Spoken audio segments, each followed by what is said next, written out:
Oi pessoal, essa é a sexta parte da nossa aula sobre memória. Vamos dar continuidade hoje a falar sobre a memória cache, certo? Falamos antes sobre algumas informações gerais sobre a estrutura da memória cache, quais são os três tipos principais dela, certo? Agora vamos conversar um pouco sobre parâmetros importantes na hora de projetar essas memórias. Okay? Podemos dividir esses parâmetros em duas partes, que é a parte de tamanhos e políticas. Em tamanho, é importante saber qual o tamanho da cache e do bloco de linha. Isso vai especificar como esse projeto vai ser desenvolvido. E dentre as políticas, precisamos saber o que é que vai ser implementado para saber onde os dados vão ser posicionados, quando existe uma necessidade de escrever por cima, ou seja, de substituir um dado dentro dessa cache, quais vão ser as políticas para a escolha do endereço de cache que vai ser substituído e quais são as políticas de escrita que vão me permitir manter uma coerência entre os níveis de cache de memória, tá? Com relação ao tamanho da cache, ela é definida por bytes ou por palavra, e uma cache maior, ela pode armazenar muito mais dados úteis. Porém, o custo dela vai ser mais elevado e ela pode ficar mais lenta, porque percorrer, dependendo do tipo da cache, percorrer essa cache grande pode ser bastante custoso, tá? O tamanho ele vai ser definido pelo tamanho das palavras que vão ser armazenadas e a quantidade de linhas que vai ter para armazenar essas palavras, tá? Então, quanto maior o tamanho dessa cache, eu armazeno mais dados, eu consigo pegar blocos maiores da minha memória para armazenar, certo? O que permitiria aumentar a minha taxa de hit. Porém, quando ocorrer um miss, a minha penalidade vai ser mais alta, ok? E eu posso ter também dentro dessa cache uma utilização de dados que não são tão úteis.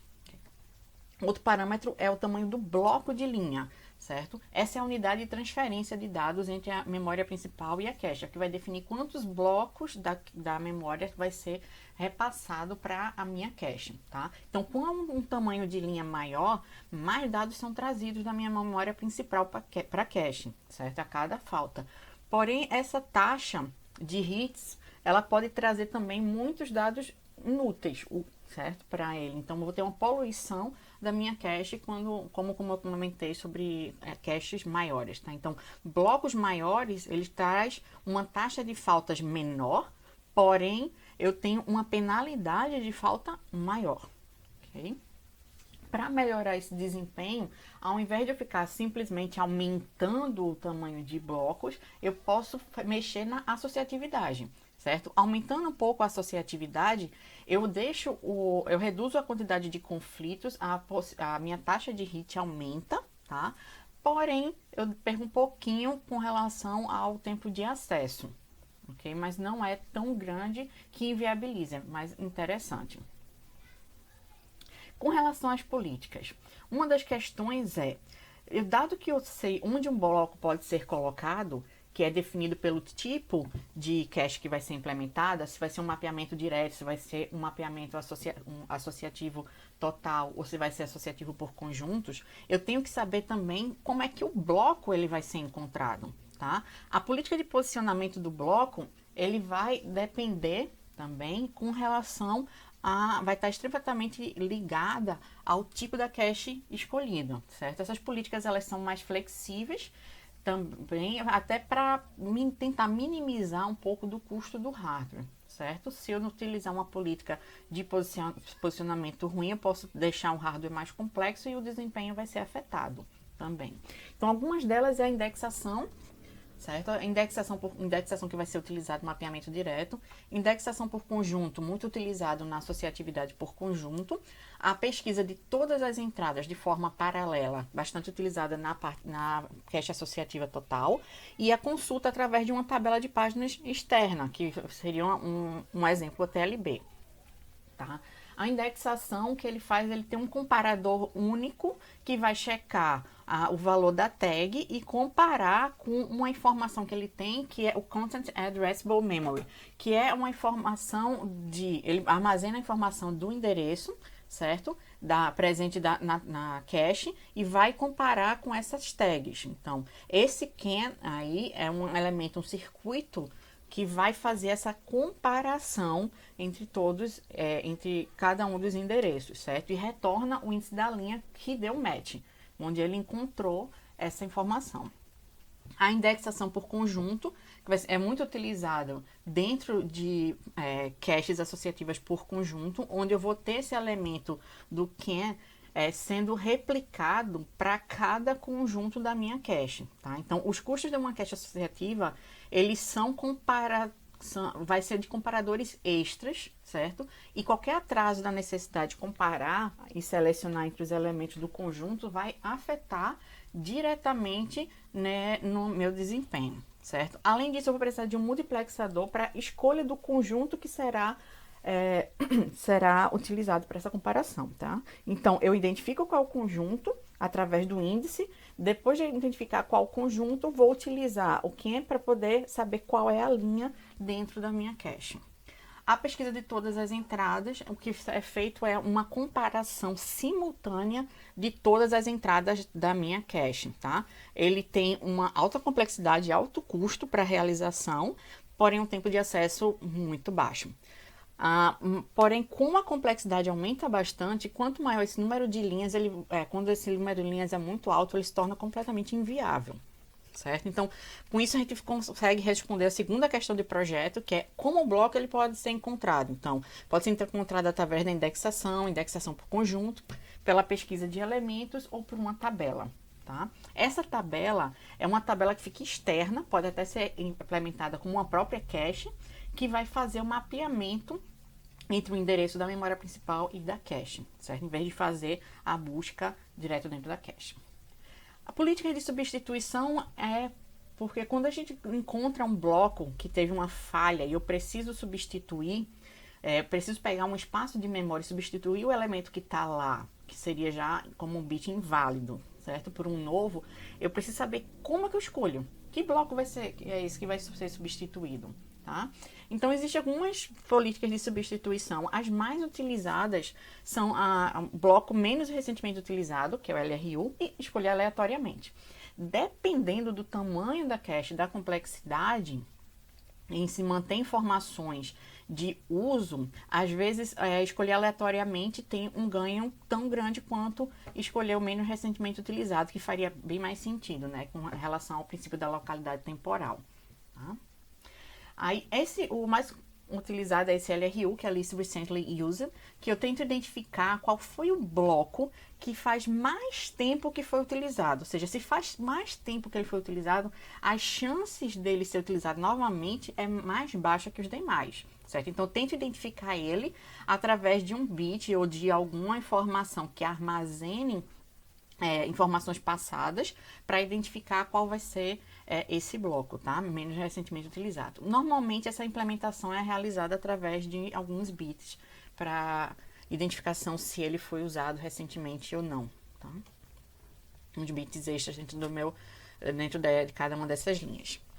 E por fim, na questão de projetos, qual política de escrita eu posso utilizar. Ou seja, quando eu vou escrever um novo dado dentro dessa minha cache, para manter a questão de coerência entre os níveis da hierarquia de memória, o que é que eu devo escrever? Como eu devo manter essa informação, certo? Já que uma teve que ser substituída, uma informação dentro da cache teve que ser substituída por outra nova, ok?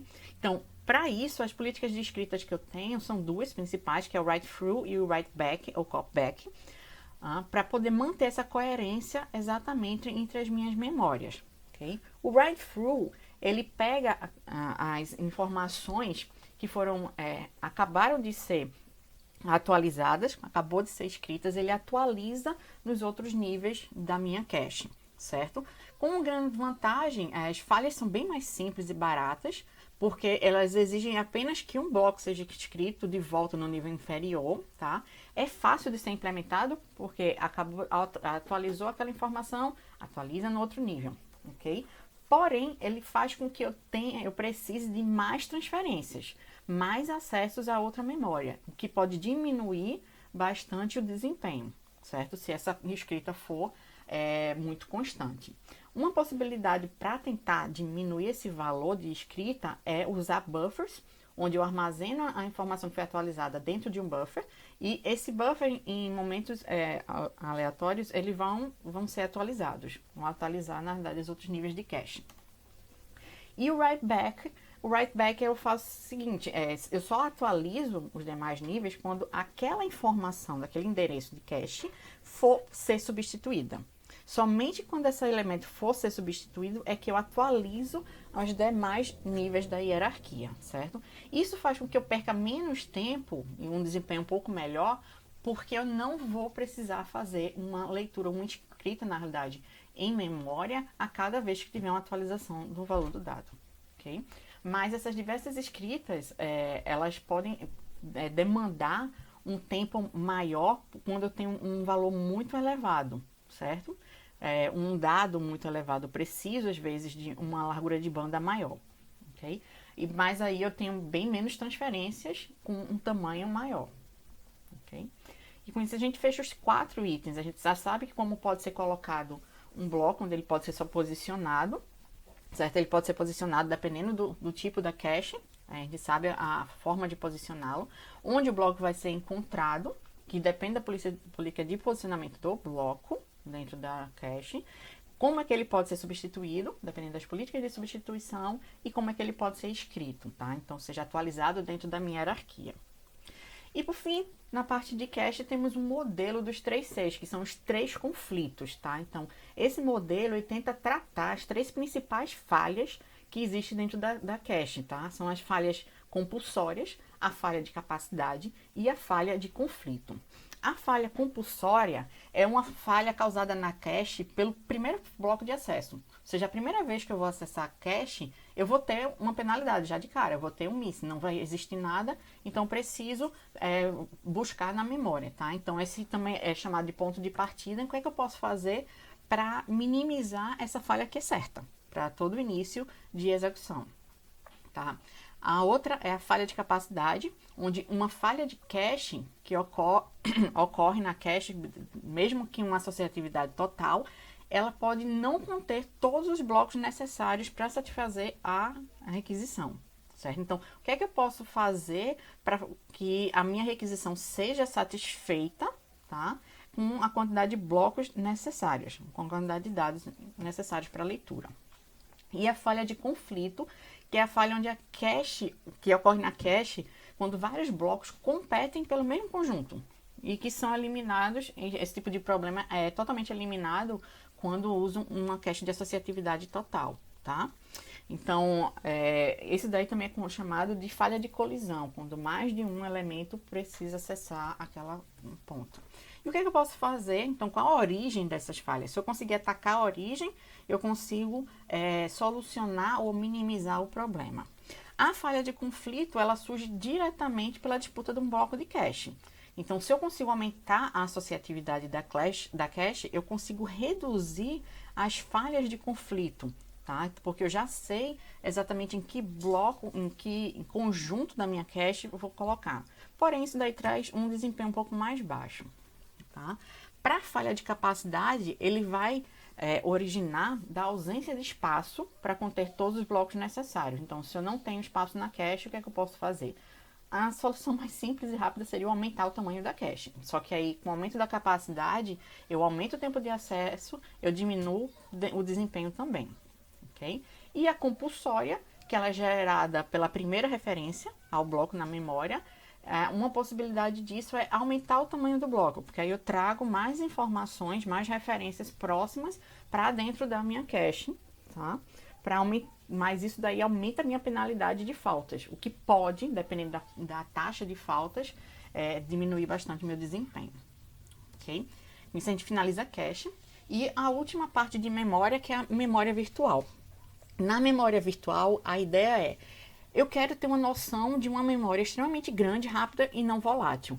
Como é que eu posso ter essa ideia, tá? Então, se eu não posso ter essa memória completamente, vamos dizer assim, infinita, eu posso pelo menos tentar passar para o programador uma ideia de que ela é grande o suficiente, é tão perto do infinito, tá? Então, uma forma de criar isso é trabalhar com memória virtual, onde os programas eles são executados mesmo que não estejam completamente na memória. Eu vou passar a ideia de que ele está totalmente na memória, mas nele não vai estar, ele só vai ser atualizado pedaços e pedaços desse processo dentro da minha memória, também utilizando o princípio da localidade para saber quais são os blocos que vão ser levados para minha memória cache, para minha memória principal e para a minha memória cache, tá? Aí, esse endereçamento virtual, eu vou passar para o programador a possibilidade de endereçamento maior do que o existente, mas eu preciso ter a informação que vai ser tratada pelo MMU, tá? Que é o gerenciador de memória, e vai gerenciar essa conversão do meu endereço virtual para o meu endereço real, ok? Então, a minha memória virtual, eu vou ter uma memória gigante, que é a que está mais à direita aqui. Essa memória gigante, ela vai ser a minha memória principal, onde eu vou trazer esses elementos da minha memória virtual para ela, mas novamente eu não levo todo. Vamos considerar que essa minha memória virtual seria de um processo inteiro, eu só levo blocos de um processo, que são essas partes amarelas, para a minha memória principal. E dentro desses blocos do meu processo, eu escolho também as que vão estar mais próximas para serem executadas, para serem levadas para a cache. E da cache, só apenas aqueles que vão ser trabalhados na próxima instrução, nas próximas instruções para os registradores, ok?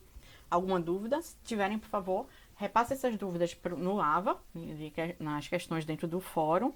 Apareçam as aulas síncronas para tirar as dúvidas, tá? Já faltam poucas para a gente finalizar. Ou manda e-mail para mim que eu estou sempre respondendo, ok? Tchau, tchau. Até mais.